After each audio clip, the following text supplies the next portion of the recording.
అందరికీ నమస్కారం. ఈరోజు కథ నా ప్రాణం నీకోసం ఎపిసోడ్ నెంబర్ 9. ఈ స్టోరీ మీకు నచ్చితే తప్పకుండా లైక్ చేసి మన ఛానల్ని సబ్స్క్రైబ్ చేసుకోండి. ఇక స్టోరీలోకి వెళ్దాం. నెక్స్ట్ డే లేచి టెంపుల్కి రెడీ అవుతారు ఇద్దరు. నేనొచ్చాను, కిందికి రా అని ఆదిత్య నుండి మెసేజ్ రావటం చూసి నయని పద వెళ్దామని ఇద్దరు స్టెప్స్ దిగుతూ, అయ్యో నా ఫోన్ మర్చిపోయా, నువ్వు వెళ్ళి కారులో కూర్చో, నేను వస్తా అని వేద ఫోన్ కోసం వెళ్తే నయని కిందికొచ్చి చూస్తుంది. కార్ ముందు స్టైల్గా నిలబడి ఫోన్ చూస్తున్న ఆదిత్యాన్ని చూసి, వావ్ ఎంత బాగున్నాడు, డ్రైవర్ కూడా ఇంత అందంగా ఉంటారా అనుకొని కార్ దగ్గరికి వెళ్ళి డోర్ ఓపెన్ చేస్తుంది. లాక్ వేసినట్టున్నాడు అనుకుని, హలో డ్రైవర్ అబ్బాయి, కొంచెం డోర్ ఓపెన్ చేయి అంటుంది నయని. నయని వైపు కింది నుండి మీదికి చూస్తూ మళ్ళీ ఫోన్లో తల దూరేస్తాడు ఆదిత్య. ఇదేంటి, ఇతనికి చెవుడా, అయ్యో పాపం, ఇంత అందమైన అబ్బాయికి చెవుడా పాపం అనుకొని సైగలు చేస్తుంది డోర్ ఓపెన్ చేయన్నట్టు. ఆదిత్య చిరాగ్గా చూస్తూ, ఏంటి నీ గోల ఇందాకటి నుండి అంటాడు. నీకు చెవుడు లేదా అబ్బాయి, మరి పలికి చావచ్చు కదా, డోర్ ఓపెన్ చేసి పెట్టాలని తెలీదా? మా ఊర్లో డ్రైవర్లు ఎంత బాగా డ్యూటీ చేస్తారో, ఈ ఢిల్లీలో డ్రైవర్లకి బొత్తిగా డ్యూటీ తెలీదు అంటుంది ఆదిత్య వైపు గుర్రుగా చూస్తూ. ఏయ్ ఎవరే నువ్వు, ఇందాకటి నుండి చూస్తున్నా డ్రైవర్ డ్రైవర్ అంటున్నావు, ఇంకోసారి డ్రైవర్ అంటే మూతి పగులుద్దేమనుకున్నావో కల్లెర చేశాడు ఆదిత్య. ఆదిత్య కోపం చూసి భయంతో మొహం చిన్నబుచ్చుకొని కింది పెదవి ముందుకు పెట్టి, డ్రైవర్ని డ్రైవర్ అనకుండా ఇంకేమనాలబ్బాయి? ఓ తెలుగులో వాహన చోదకుడు అనాలా అని అమాయకంగా అడుగుతుంది.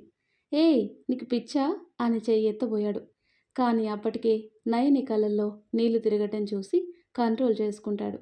అప్పుడే వేద వచ్చి, ఏంటి నయని ఎక్కకుండా ఇలాగే నిలబడ్డావు, ఎక్కు అంటుంది. బిక్క మొహం వేసుకొని, మరేమో నేను కారెక్కాలి, డోర్ ఓపెన్ చేయమని మీ డ్రైవర్కి చెప్తే కస్సుబుస్సుమంటూ బుసలు కొట్టే పాములా నా మీదకి వస్తున్నాడు మీ డ్రైవర్ అబ్బాయి అని ఆదిత్య మీద కంప్లైంట్ ఇస్తుంది. ఆదిత్యాన్ని డ్రైవర్ అనుకుందా నయని అని నోటికి చెయ్యి అడ్డు పెట్టుకుని నవ్వు ఆపుకుంటుంది. ఒసేయ్ నవ్వుతున్నావేంటే, నేను డ్రైవర్ అని చెప్పావా అని కొరకొర చూస్తాడు వేద వైపు. అయ్యో రామా, నేనెక్కడ చెప్పాను, కావాలంటే అడుగుతానని, తనకి నువ్వలా కనిపిస్తే నేనేం చేయను అని ముసిముసిగా నవ్వుకుంటుంది వేద. అదేంటి వేద, తను మీ డ్రైవర్ కదా, నువ్వు రాత్రి చెప్పావు కదా మనల్ని పిక్ చేసుకోవటానికి ఓ డ్రైవర్ బాబు వస్తాడు అని చెప్పావు కదా, అందుకే ఇతను మీ డ్రైవర్ అనుకున్నాను అంటుంది నయని. అన్నిసార్లు డ్రైవర్ అనకుండా చెప్పలేవా, ఎన్నిసార్లు డ్రైవర్ డ్రైవర్ అంటావు, తను చెప్తే నీ బుద్ధి ఏమైంది, డ్రైవర్ ఎవరైనా ఇలా ఉంటారా అని ఆదిత్య కోపంగా చూడటం చూసి వేద వెనక్కి వెళ్ళి నక్కి నక్కి దాక్కుంటుంది. అయ్యో పిల్లని భయపెడతావా ఏంటి, నువ్వు నయని చూడటానికి అలా ఉంటాడు, చాలా మంచోడు, ఏం కాదు పద కూర్చో అని ముందు వెళ్ళి కూర్చొని, డ్రైవర్ బాబు రా తొందరగా స్టార్ట్ చేయి అంటుంది ఇంకా ఆదిత్యని ఉడికించాలని. వేద వైపు మింగేసేలా చూస్తూ రాక్షసి అని తిట్టుకుంటూ ఎక్కి డ్రైవ్ చేస్తాడు. ఆదిత్యాన్ని చూస్తే నవ్వొస్తుంది, కదిలిస్తే కరిచేలా ఉన్నాడు అని కామ్గా కూర్చుంటుంది. వీళ్ళు టెంపుల్కి వెళ్ళేసరికి విక్కీ, షాను, సిద్ధు, అఖిల్ వీళ్ళ కోసం వెయిట్ చేస్తారు. వేద కార్ దిగగానే హాయ్ మిత్రవింద అంటూ అందరూ తన చుట్టూ చేరిపోతారు. వాళ్ళని చూడగానే ఆదిత్య ఫ్రెండ్స్ అని అర్థమయ్యి, హాయ్ గాయ్స్, మిత్రవింద అని పిలుస్తున్నారు అంటే నా గురించి మొత్తం తెలుసు అన్నమాట. ఓ బాగా తెలుసు, నిన్ను చూడాలని అందరం వెయిట్ చేస్తున్నాం. ఓ ఈ వేదాకి ఇక్కడ కూడా ఫ్యాన్స్ ఉన్నారైతే. హాయ్ విక్కీ బ్రో, మీ అత్తయ్య అడిగానని మరీ మరీ చెప్పమంది. సిస్ ఇక్కడేదో కొద్దిగా పరువు ఉంది, దాన్ని కూడా తీసేయకు ప్లీజ్ అని చేతులెత్తి దండం పెడుతుంటే అందరూ గట్టిగా నవ్వేస్తారు. నయని వల్ల బాండింగ్ బాగా నచ్చుతుంది. కానీ ఎవరు తెలియకపోవడంతో సైలెంట్గా నిలబడి చూస్తుంటే, నయని రా, వీళ్ళందరూ ఆదిత్య, అదే మన డ్రైవర్ అబ్బాయి ఫ్రెండ్స్ అని ఓరగా ఆదిత్యాన్ని చూస్తుంది. వేదాన్ని కాల్ చేసేలా చూస్తుంటే ఆదిత్య వేడి చూపులో ఎక్కడ కాలుతుందో అని తడబడుతూ, విక్కీ బ్రో పదండి గుళ్ళకు వెళ్దాం. సరే రండి అని ముందుకు వెళ్తుంటే వెళుతున్న వేద చేయి పట్టి వెనక్కి లాగి కార్ దగ్గర చేతులు అడ్డుగా పెట్టి వేదాన్ని లాక్ చేస్తాడు ఆదిత్య. ఏంటి నేను డ్రైవర్ అని చెప్పావా రాక్షసి అంటాడు ముసిముసిగా నవ్వుతూ. మరి నిన్న ఫోన్లో నన్ను ఆడుకోలేదా? నువ్వన్న మాటలకి నయని నవ్వింది తెలుసా? నీ మీద అలిగి కోపంలో అలా చెప్పాను. కానీ తను సీరియస్గానే నేను డ్రైవర్ అనుకుంది అని మళ్ళీ నవ్వుతుంటే, రాక్షసి ఇంత చేసి మళ్ళీ నవ్వుతావేంటే అని చెవి మెల్లేస్తుంటే, హా భైరవ్ భైరవ్ వదులు నొప్పి ప్లీజ్ ప్లీజ్ అని క్యూట్గా మొహం పెట్టేసరికి ఆ క్యూట్ మొహం చూసి అందరినీ ఈ క్యూట్ ఫేస్తో ఐస్ చేస్తావు కదే రాక్షసి అని వదిలేస్తాడు.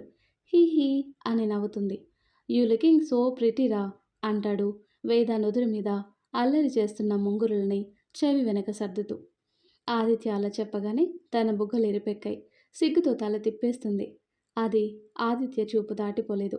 ఓయ్ ఒకటి అడుగుదా నిజం చెప్పు. ఏంటి అన్నట్టు తలెత్తి చూస్తుంది ఆదిత్య వైపు. నేను నీ బర్త్డే రోజు నీకు ఇచ్చిన గిఫ్ట్ ఓపెన్ చేశావా అని అడుగుతాడు. ఇప్పుడెందుకు డౌట్ వచ్చింది వీడికి? వేదా అస్సలు భయపడద్దు, ఏం తెలియనట్టుండు అని మనసులో అనుకొని, లేదు భైరవ్ ఓపెన్ చేయలేదు. ఎందుకలా అడుగుతున్నావు? అంత స్పెషల్ గిఫ్ట్ ఏమైనా ఉందా దాంట్లో అని ఏం తెలియనట్టు అమాయకంగా దీర్ఘం తీస్తూ అడుగుతుంది. ఊరికే అడిగాను ఓపెన్ చేశావేమో అని. నువ్వే చెప్పావు కదా నిన్ను బాగా మిస్ అయినప్పుడు ఓపెన్ చేయమని. అందుకే నిన్ను బాగా మిస్ అయినట్టు అనిపించినప్పుడు ఓపెన్ చేద్దామని ఊరుకున్నా అని చెప్తుంది. అంటే ఇన్ని డేస్ నన్ను మిస్ అవ్వలేదా ఇది అనుకుని కోపంలో, ఇంకా నువ్వు ఓపెన్ చేసినట్టే. నువ్వు నన్ను మిస్ అవ్వాలంటే నేను పైకి పోవాలేమో అంటాడు. వేద తనని మిస్ అవ్వలేదు అన్న బాధలో టక్కున అలా అనేస్తాడు. ఆదిత్య అలా అన్న నెక్స్ట్ సెకండ్ ఆదిత్య చెంప మీద ఒక్కటేసి, బుద్ధుందా? ఏది పడితే అది మాట్లాడతావా? Are you mad? ఎక్కడేం మాట్లాడాలో కూడా తెలియదా నీకు అని ఆదిత్యాన్ని కొడుతూ ఏడుస్తుంటే, అప్పుడు తనేమన్నాడు స్ట్రైక్ అయ్యి, హో మిత్రవిందా, నేనేదో సరదాగా అలా అన్నానురా, దానికే ఇలా ఏడుస్తావా? క్యాజువల్గా అన్నానుమా, ఏడువకు అంటాడు. ఆదిత్యాన్ని గట్టిగా హక్ చేసుకొని ఏడుస్తూ, ప్లీజ్ రా, ఇంకెప్పుడు అలా మాట్లాడకు, మాట వరుసకు కూడా అలా అనకు, నీకేం కాకూడదు, నువ్వెప్పుడు హ్యాపీగా ఉండాలి అని వెక్కి వెక్కి ఏడుస్తూ చెప్తుంటే, ఆ ఒక్క మాట వేదాన్ని ఎంత బాధ పెట్టిందో అర్థమైంది ఆదిత్యకి. సారీ సారీ, ఇంకెప్పుడు అలా మాట్లాడను సరేనా, ఊరుకో అని తల నిమురుతూ, అనవసరంగా అనేశాను, పొద్దు పొద్దున్నే నేను ఏడిపించేశాను, సారీ సారీ, నా బంగారం కదూ, ఊరుకో. అయినా నాకేం అంత ఆరాటం లేదు, చాలా ఆశలున్నాయి. నిన్ను మమ్మీ డాడీని బాగా చూసుకోవాలి, మీతో చాలా లైఫ్ ఊహించుకున్నా. అవన్నీ చేయకుండా ఎక్కడికి వెళ్తాను చెప్పు? ఎప్పుడూ నీతోనే ఉంటాను అని కళ్ళు తుడిచి కొన్ని వాటర్ తాగిస్తాడు. అప్పటికే వేద మొహం అంతా ఏడ్చి ఎర్రగా అయి కళ్ళు ఉప్పిపోయాయి. నీళ్లు తాగి ఇంకోసారి పిచ్చి పిచ్చి మాటలు నోటి నుండొస్తే నోటికి కుట్లు వేసేస్తా, ఏమనుకున్నావు? గుడి ముందల్లా నోరు జారకూడదు. గుడనే కాదు భైరవ్, నోటి నుండి ఎప్పుడు పాజిటివ్గానే మాట్లాడాలి. పైన తదాస్తు దేవతలు ఉంటారు, అందుకే మాట్లాడే ముందు ఆలోచించి మాట్లాడాలి అంటుంది.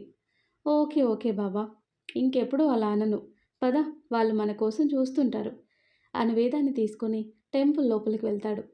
వస్తున్న ఆదిత్యాన్ని చూసిన సిద్ధు, ఏంట్రా ఇంతసేపు, మీకోసమే వెయిటింగ్ అంటూ ఆదిత్య పక్కన నడుస్తూ, ఏంటి మ్యాటర్ మామా, ఇంతసేపు ఏం చేశారు ఇద్దరు అని నవ్వుతూ కళ్ళెగరేస్తుంటే, ఎక్కడ వేద విందో అని టెన్షన్ పడి వేద నయనితో మాట్లాడుతుండటం చూసి రిలాక్స్ అయ్యి, రేయ్, వీపు విమానం మోత మోగినట్టు మోగుతుంది.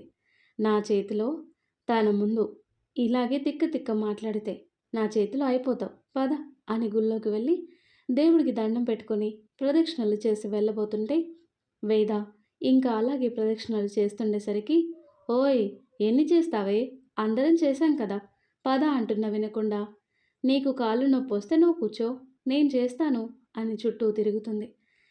తను చెప్పిన వినదు అని వేదతో పాటు ఆదిత్య కూడా తిరుగుతూ ఏదో స్ట్రైక్ అయ్యి, ఇందాక అలా అన్నానని ఇన్ని రౌండ్స్ వేస్తున్నావా అని అడుగుతున్నా సైలెంట్గా దండం పెడుతూ తిరుగుతుంది.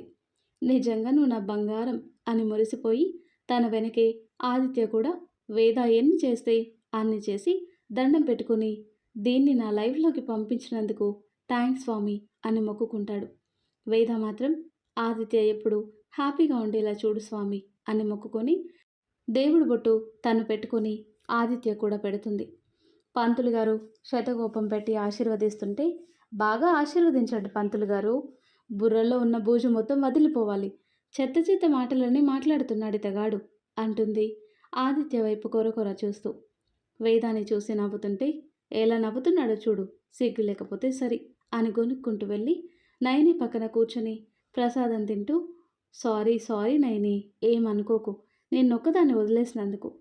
ఇట్స్ ఓకే వేదా అంది నయని. ఫీల్ ఫ్రీ నయని, వాళ్ళు చాలా సరదాగా ఉంటారు, ఫ్రీగా మాట్లాడు అంది వేద. అందరూ నీలాగా ఉండరు కదా వసపిట్ట అంటాడు ఆదిత్య గుర్రుగా చూస్తూ. తనేం సైలెంట్ కాదు, తను కూడా నాలాగే మాట్లాడుతుంది. కానీ మీరెవరో తెలీదు, అందులోనూ మీరందరూ బాయ్స్ కదా, అందుకే ఎక్కువగా మాట్లాడకుండా సైలెంట్గా కూర్చుంది. అవునా నయని, వాళ్ళతో అంటే ఓకే, నేను అమ్మాయినే కదా, నాతో ఫ్రీగా ఉండు అంటుంది షాను. షాను మాటలు విన్న సిద్ధు ఇక్కడ ఆడపిల్ల ఎవరున్నారబ్బా అని చుట్టూ చూస్తాడు వెక్కిరింతగా షానుని ఏడిపించటానికి. సిద్ధుని కాల్ చేసేలా చూస్తూ, నేను ఆడపిల్లనో కాదో తెలియదు కానీ నువ్వు మాత్రం ఆడపిల్లవే, కాదు కాదు అమ్మమ్మవి అంటుంది కోపంగా. నన్నే అంత మాట అంటావా అని షాను వీపు మీద ఒక్కటేస్తాడు. వాళ్ళ గొడవ చూసి అందరూ నవ్వుకుంటారు. అబ్బబ్బా, ఇది మీకు రోజూ ఉండేదేగా, పదండి అలా అందరం కలిసి ఏమైనా తిందాం, రా మిత్రవిందా, నీకు ఢిల్లీ స్పెషల్ చాట్ తినిపిస్తా అని తీసుకెళ్తాడు. కొంతమంది కార్లో బైక్స్ మీద, కొంతమంది వెళ్తారు. వాళ్ళెప్పుడు తినే చాట్ బండి దగ్గర ఆపి, రారా ఇక్కడ చాట్ సూపర్గా ఉంటుంది అని అందరూ కూర్చొని ఆర్డర్ ఇస్తారు. అక్కడ ప్రతి ఒక్క చాట్ ఐటెం ఉంది. ముందు మన పాప ఫేవరెట్ పానీపూరి తింటుంది. వావ్, నిజమే భైరవ్, టేస్ట్ బాగుంది ఒకటి తీసి ఆదిత్య నోట్లో కూడా పెడుతుంది. ఆదిత్య చేతిలో ఉన్న మిర్చి వేద నోట్లో పెట్టి, ఇది కూడా బాగుంటుంది తిను అంటాడు. వాళ్ళని చూసిన మిగతా వాళ్ళు నోరు తెరుచుకొని చూస్తూ, ఊర్ని వీళ్ళు చూడ్రా, అసలు పక్కన మనం ఒకళ్ళం ఉన్నామన్న ధ్యాస కూడా లేకుండా ఎంత బాగా ఇద్దరు ఎంజాయ్ చేస్తూ తింటున్నారు, క్యూట్ కపుల్ అనుకుంటారు. సిద్ధు తల మీద ఒకటేసి, వాళ్ళకి దిష్టి పెట్టకుండా నోరు మూసుకొని తిను అంటుంది. తినకి ఏం చేస్తాను, నాకెప్పుడు వస్తుందో అలాంటి ఛాన్స్ అంటాడు షాను వైపు ఓరేగా చూస్తూ. షాను అదేం పట్టనట్టు మంచిగా బజ్జీ తింటుంది. పంది, తినవే తిను, పక్కనే ఉన్నాడు, వీడికో ముద్దు పెడదామని లేనే లేదు. నా ప్రేమ దీనికి అర్థమయ్యేసరికి నేను ముసలోడినైపోతాను అనుకుంటాడు. నయని కూడా వాళ్ళతో కలవటానికి ట్రై చేస్తూ అందరితో చిన్నగా మాట్లాడుతుంది. భైరవ్, పొద్దు పొద్దున్నే ఇంత ఆయిల్ ఫుడ్ తింటున్నా మా మాతశ్రీకి తెలిస్తే ఫ్లైట్ లేకుండా గాల్లో ఎగురుకుంటొచ్చి మరీ తంతుంది అని వేద అంటుంటే అందరూ నవ్వుతూ, మీకు కూడా మీ మమ్మీ అంటే భయమా సిస్టర్ అంటాడు అఖిల్. నాకేంటి, ప్రపంచంలో అందరూ భయపడేది తల్లులకే కదా, ఆఖరికి మన డాడీలతో సహా అని కన్ను కొట్టి చెప్పగానే అందరూ పగలబడి నవ్వుతారు. అందరూ ఆ రోజు మొత్తం సరదాగా గడిపేస్తారు. హాస్టల్ దగ్గర డ్రాప్ చేసి, ఓకే మరి బాయ్ రా, బాయ్ భైరవ్, మమ్మీ వాళ్ళు ఇక్కడ లేకున్నా ఉండగలుగుతున్నా అంటే అది నువ్వు ఇక్కడ ఉండటం వల్లే, థ్యాంక్స్ అంది ఆదిత్యాన్ని సైడ్ హగ్ చేసుకుని. కొంచెం ఎక్కువైనట్లేదు, నువ్వు నీ పిచ్చి మాటలు, వెళ్ళి పడుకో, గుడ్ నైట్ అని వేద నుదుటన ముద్దు పెట్టి వెళ్తాడు. చిన్నగా నవ్వుకొని రూమ్లోకి వెళ్తుంది. అప్పుడే ఫ్రెష్ అయిపోయావా నేని, టూ ఫాస్ట్ అని తను కూడా ఫ్రెష్ అయ్యి బెడ్ మీద వాలిపోతుంది. పక్కన బెడ్ మీద పడుకొని వేద వైపు చూస్తూ, వేదా నిన్నొకటి అడగచ్చా? అడుగు నైని. అది నువ్వు ఆదిత్య లవ్లో ఉన్నారా అని అడుగుతుంది. నీకెందుకు అలా అనిపించింది? అంటే మీరు చాలా క్లోజ్గా ఉన్నారు కదా, అలా అనిపించింది. ఇప్పుడు లవ్ గురించి ఆలోచించే ఏజ్ కాదు నాది, కానీ ఆదిత్య అంటే చాలా ఇష్టం. చూద్దాం, ముందు ముందు నా మనసు ఎలా ఫీల్ అవుతుందో తెలీదు కదా. ప్రజెంట్ అయితే చదువు మీద ఫోకస్ పెట్టాలి, నా గోల్ అది. నాదే కాదు, మా పేరెంట్స్ది కూడా. ఓకే, గుడ్ నైట్ నైని, నిద్ర వస్తుంది అని కళ్ళు మూసుకొని ఏదో ఆలోచించి నవ్వుకొని పడుకుంటుంది. ఆ తర్వాత కట్ చేస్తే నెక్స్ట్ డే కాలేజ్కి వెళ్ళిన నైని వేదాలకి ముందు రోజు సీనియర్ ఎదురుగా నిలబడితే రికార్డ్స్ తీసి ఇస్తుంది. అవి చూసి, వావ్, నీ హ్యాండ్ రైటింగ్ చాలా బాగుంది అంటాడు. చిన్న స్మైల్తో థ్యాంక్స్ చెప్పి క్లాస్కి వెళ్తుంది. ఫస్ట్ డే కాలేజ్ అవ్వటంతో చాలా ఇంట్రెస్ట్గా వింటున్న వేద కళ్ళు పక్కన బెంచ్ మీద పడతాయి. ఇతనేంటి సీనియర్ కదా, మరి ఈ క్లాస్లో ఎందుకున్నాడు అనుకుని అలాగే చూస్తున్న వేదాకి ఏంటి అన్నట్టు కళ్ళు ఎగరేస్తాడు. టక్కున చూపు తిప్పేస్తుంది. అది చూసి అతను నవ్వుకుంటాడు. క్లాస్ అయిపోగానే, నయని, ఇతను సీనియర్ కదా, ఇక్కడున్నాడు, ఓసారి అడుగుదాం అని అతని దగ్గరికి వెళ్ళి, హలో, మీరు సీనియర్ కదా, ఇక్కడున్నారేంటి? మీ క్లాస్ ఇది కాదు కదా అంటే ఆ అబ్బాయి ఫుల్గా నవ్వుతాడు. ఇదేంటి ఇలా నవ్వుతున్నాడు? నేనేమన్నా జోకు వేశానా అని విసుగ్గా చూస్తుంటే ఆ అబ్బాయి నవ్వాపుకొని, సారీ, నేను సీనియర్ని కాదు, మీలాగే జూనియర్ని. ఇదే నా క్లాస్. నా పేరు చరణ్ అని తనను తాను పరిచయం చేసుకుంటాడు. నయని, వేద ఒకరి మొహం ఒకరు చూసుకొని, బాప్రే, నేనే కిలాడి అంటే నా సామిరంగా వీడు జగత్ కిలాడిలా ఉన్నాడు అనుకుని చరణ్ వైపు కోపంగా చూస్తుంటే, సారీ లేడీస్, ఏదో సరదాగా చేశాను. మీ ఇద్దరూ నిన్న మాట్లాడుకోవటం విన్నాను. చాలా క్యూట్గా అనిపించింది.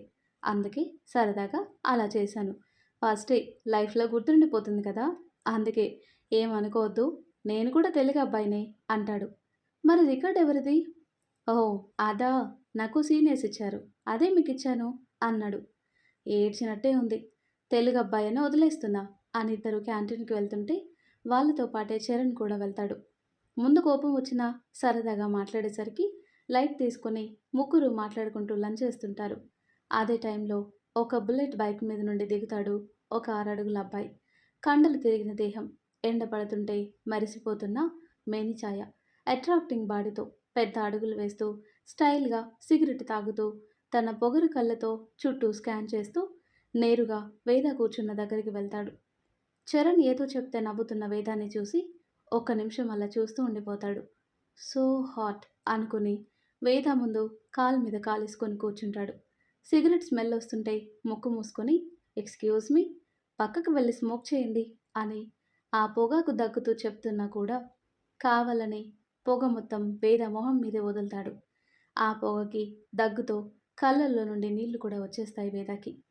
చరణ్ నయని భయంతో చూస్తూ, వేద, పద వెళ్ళిపోదాం అని చెప్పి వెళ్తున్నా వాళ్ళని చూస్తూ, మీరు వెళ్ళండి, మీ ఫ్రెండ్ రాదు, తనతో నాకు పనుంది అంటాడు బేస్ వాయిస్తో. సార్ ప్లీజ్, మా ఫ్రెండ్ని కూడా పంపించండి అని నయని ధైర్యం చేసి అడుగుతుంది. కానీ అతని చూపుకి దడుచుకొని తప్పక వెళ్ళిపోతుంది. వేద అతని వైపు కోపంగా చూస్తూ, నాతో ఏం పని మీకు అని అడుగుతుంటే, చూడటానికి అమాయకంగా ఉన్నావు, కానీ చాలా ఫాస్ట్గా ఉన్నావు అంటాడు. వాట్ డూ యూ మీన్ అని కళ్ళు చిన్నవి చేసి అడుగుతుంది వేద. ఏం తెలియనట్టు అడుగుతున్నావు? నిన్న చూశాను పక్క కాలేజ్ అబ్బాయిలతో తిరగాలి అంటే పక్క కాలేజ్ ఎందుకు? మన కాలేజ్లోనే చాలామంది పెద్ద పెద్ద బిగ్ షాట్స్ ఉన్నారు. కావాలంటే చెప్పు, వాళ్ళకి నిన్ను పరిచయం చేస్తా అని వంకరగా మాట్లాడేసరికి వేదాకి కోపం వచ్చి, just shut up, you cheap, he is my relative, నువ్వు అనుకునేలాంటి అమ్మాయిని కాదు నేను. ఇంకోసారి పిచ్చి పిచ్చిగా వాగితే చెప్పు తెగిపోతుంది, ఏమనుకున్నావు అని తిట్టి వెళ్ళిపోబోతుంటే వెళ్తున్న తన చెయ్యి పట్టుకొని, ఎంత ధైర్యం ఉంటే నన్నే అంత మాట అంటావు? నేనెవరో తెలుసా? ఈ కాలేజ్ మొత్తం నన్ను చూస్తూనే వణికిపోతుంది. అలాంటిది నాకే వార్నింగ్ ఇస్తావా? మా డాడీ ఎవరో తెలుసా?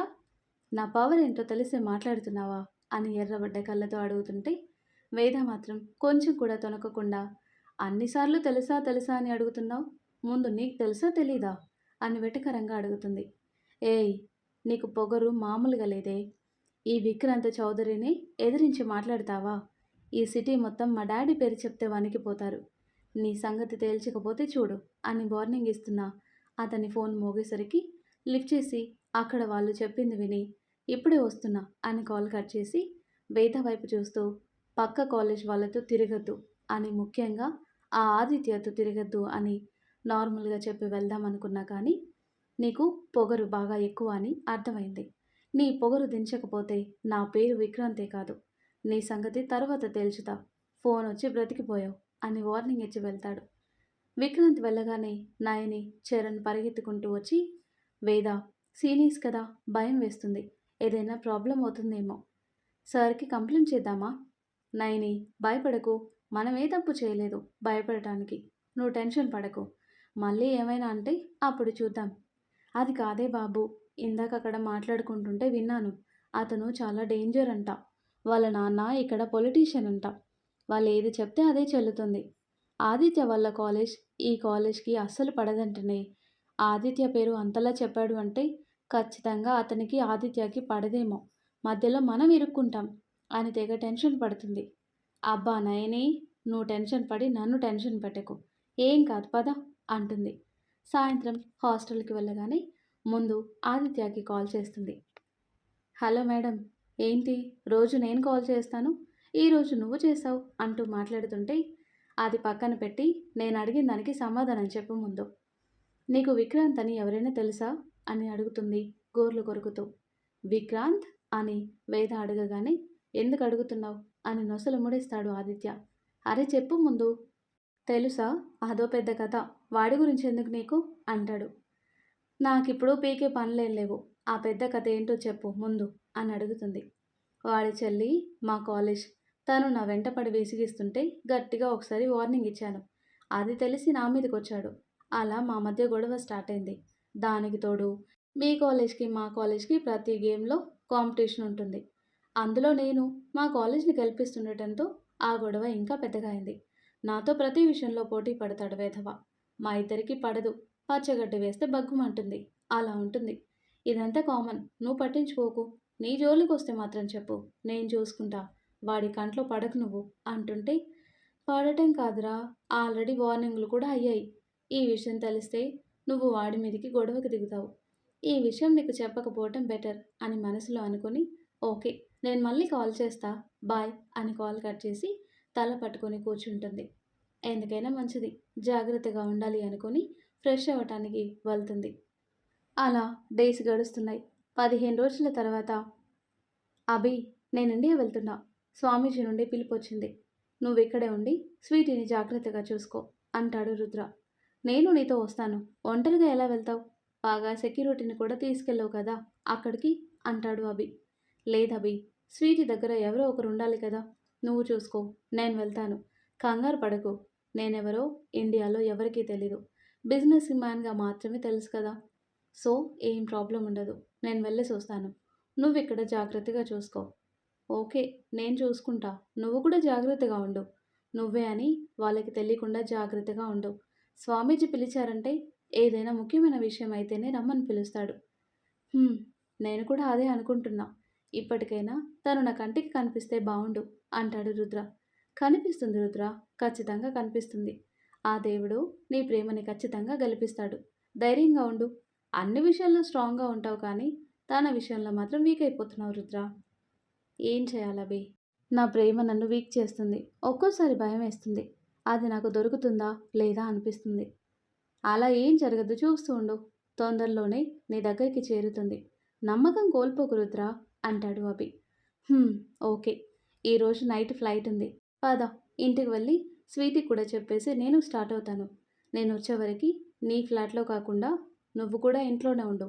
స్వీటీ ఒక్కతే ఉండి భయపడుతుంది అంటూ లిఫ్ట్ ఎక్కుతాడు. ఏ బాబు, నువ్వు ఇక్కడ గురించి ఎక్కువ ఆలోచించకు, నేను మొత్తం చూసుకుంటా, ఓకేనా అని రుద్రతో కలిసి ఇంటికి వెళ్తాడు అభి. మరి ఆ తర్వాత ఏం జరుగుతుందో నెక్స్ట్ వీడియోలో తెలుసుకుందాం. ఎంతో ఇంట్రెస్టింగ్గా ఉండే ఈ స్టోరీ నెక్స్ట్ పార్ట్స్ కోసం ఈ వీడియో లైక్ చేసి మన ఛానల్ని తప్పకుండా సబ్స్క్రైబ్ చేసుకోండి. Thanks for watching.